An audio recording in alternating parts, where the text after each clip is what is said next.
मान्यवर तेजस्वी यादव को स्मरण रखना चाहिए। जब SIR हो रहा था तो उन्होंने यह मंतव्य दिया था कि हम घटक दलों से विमर्श करके चुनाव बहिष्कार की बात भी सोच सकते हैं, लेकिन चुनावी मैदान में आ गए। सच को कबूल करना चाहिए, जनादेश को सम्मान करना चाहिए। 90,000 बूथ है। कितने जगह पर बूथ लेवल एजेंट है आपका? इसकी औपचारिक सूची आपने चुनाव आयोग को दिया है। आप 40,000 से आगे नहीं बढ़ पाए, जहां तक मुझे स्मरण है।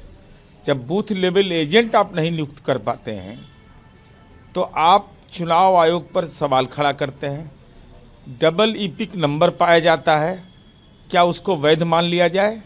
साथ ही साथ आप बिहार में जिन सवालों को उठाए वो सवाल बेमानी थे तेजस्वी जी। एक तो 21 दिन के बाद आप कपिल सिब्बल साहब की अदालत में हाजिर हुए, मीडिया के सामने आए नहीं।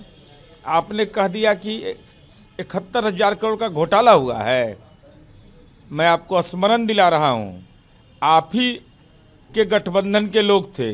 पंचायती राज विभाग, शिक्षा विभाग, शहरी विकास आप खुद मंत्री थे, ग्रामीण विकास एवं कृषि विभाग आपके दल के मंत्री थे।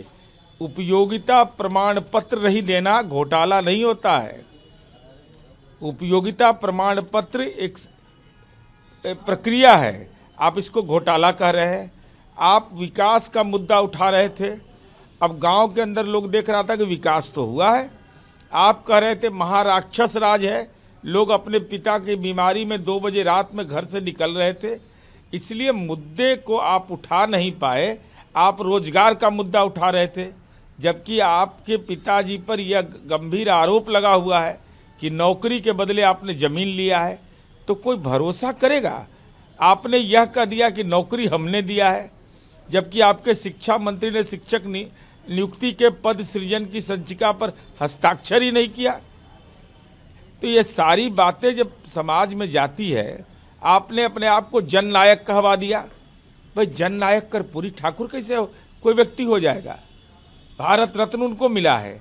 तो ये सारी विसंगतियां आप अपने मत्थे रखे हुए थे। और आप चुनाव आयोग को, अगर प्रशासनिक मशीनरी चुनाव जीता देता है तो जनता दल यू को 2014 में 2 सीट कैसे आ गया? तो नहीं आना चाहिए था। पूरे बिहार के अंदर में DM SP तो हमारे ही अपॉइंटेड थे। और आप महिला रोजगार योजना के बारे में आपने क्या बोल दिया? घूस है वह। 2017 से सतत जीविकोपार्जन योजना चल रही है।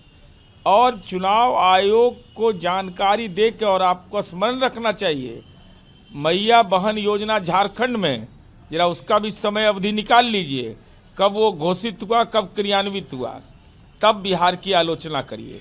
इसलिए मुद्दों का चयन आप नहीं कर पाते हैं। आप मौसम और खराब होता है तो घर से निकलते नहीं है। तो आपकी राजनीति में जो मिजाज जो है ना, वो केवल आराम तलब का है। उसी का दुष्परिणाम आपको भुगतना पड़ा है। अगर आप ये वीडियो YouTube पर देख रहे हैं तो हमारे चैनल को सब्सक्राइब कर बेल आइकन दबाएं, और Facebook पर देख रहे हैं तो हमारे पेज को लाइक करें।